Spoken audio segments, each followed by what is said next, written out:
Welcome to another episode of Fan Food.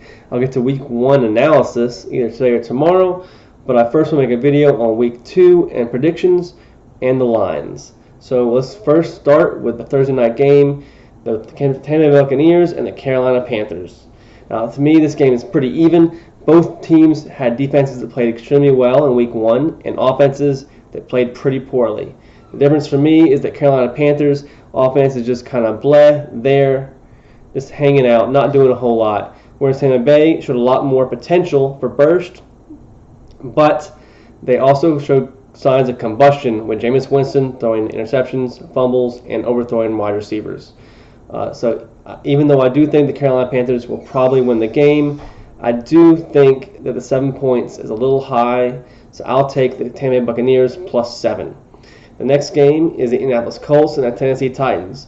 Whereas I do think the Tennessee Titans looked very dominant in their week 1 on both sides of the ball, and Indianapolis Colts just didn't look that great. Their defense played pretty well, and their offense with Brissett looked good, but not great. And they just don't look like they can match up with the Tennessee Titans, especially at 3.5. So the Tennessee Titans are a 3.5-point favorite. I'll take Tennessee minus 3.5. Next, we have the Los Angeles Chargers against the Detroit Lions. This is pretty easy to me. Los Angeles is favored at 2.5, and they looked good week 1. Detroit, their defense didn't look all great, and their offense was uninspiring. I'll take the Los Angeles Chargers at minus 2.5. The next game is the Buffalo Bills against the Giants. Now, week 1, the Giants looked pretty bad, very bad. Their defense was leaving wide receivers for Dallas wide open all game, and their offense was not good aside from Barkley. They just didn't do very well in any phase of the game. The Buffalo Bills, while Josh Allen is a terrible quarterback and a turnover machine, their defense played really, really well, and I think that will offset their offense enough to beat the New York Giants. The Giants are a 1.5-point underdog, so the Buffalo Bills are a 1.5-point favorite, and I will eat the 1.5 points with the Buffalo Bills. Now, this next game is the Arizona Cardinals against the Baltimore Ravens. Baltimore is like one of the best teams in the league. Last week, their defense looked top 3 in the league. The running game looked strong and dominant, and their passing game was good. It was good, took advantage of the defense. And so all 3 phases looked really good there. And the Arizona Cardinals, they started off really weak, but they had a rookie quarterback, and he seemed to figure things out a little more in the second half. But it won't be enough for the Baltimore Ravens. The Baltimore Ravens will win relatively easily, but the Baltimore Ravens are a 13-point favorite. I do think 13 points is an awfully big pill to swallow. So I'm going to take the Arizona Cardinals at plus 13. Now next is one of the easier games to pick, in my opinion. You have the New England Patriots at minus 18.5.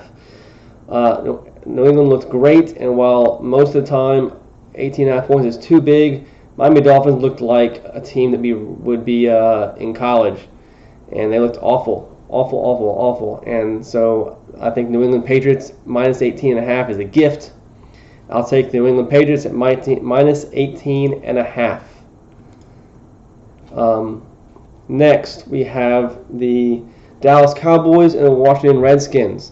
Last week, Dallas looked really good against the Giants. The Giants are bad, but Dallas did look really, really good. Their offense was explosive, a really good, strong running game with a superior offensive line, and the passing game was explosive. Their defense was very good, although against a terrible Giants offense. The Washington Redskins last week looked pretty good against the Eagles. Started out well and then lost the lead, but then scored late to make it respectable. But I think Dallas is better than the Eagles, and to me, Dallas minus 6 is a pretty good bet. So I'll take Dallas and the minus 6 points. Next, we got the Jacksonville Jaguars and the Houston Texans.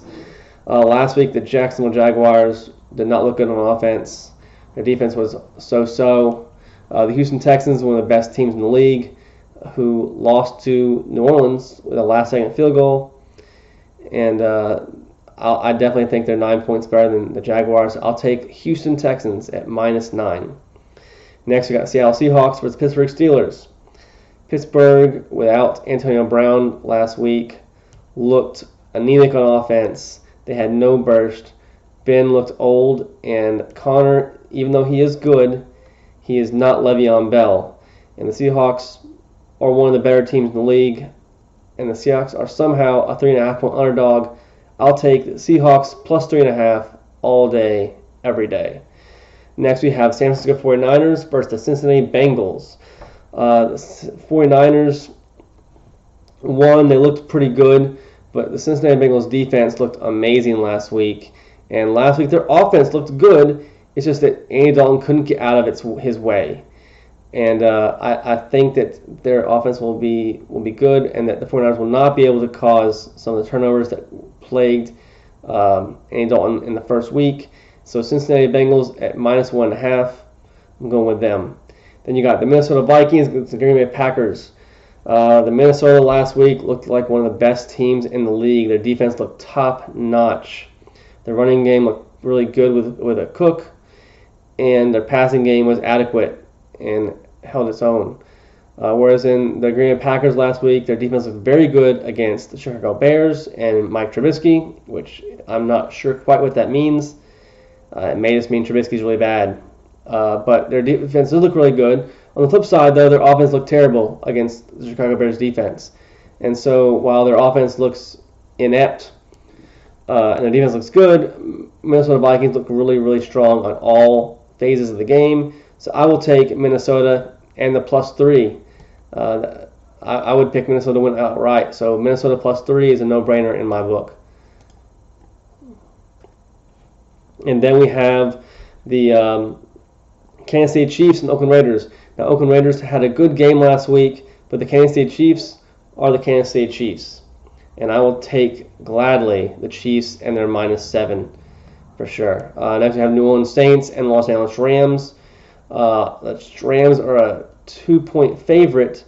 And last week we saw New Orleans beat the Texans, who are one of the better teams in the entire league.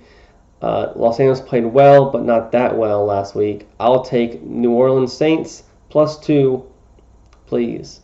Then you got the Chicago Bears and Denver Broncos. The Broncos offense, words cannot express.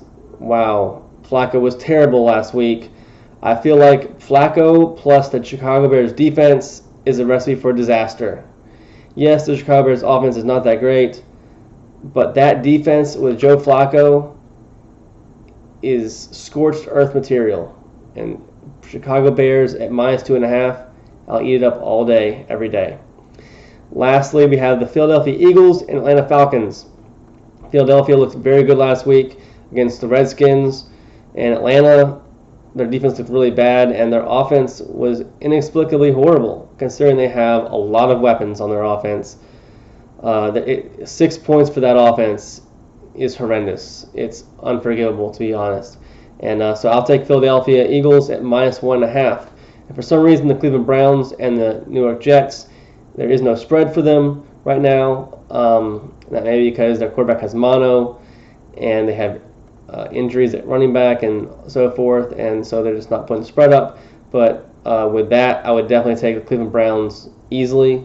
Like I said, it's not currently up. But those are my picks for week 2. And if you liked the video, hit the like button and subscribe, and we'll see you next time on Fan Food.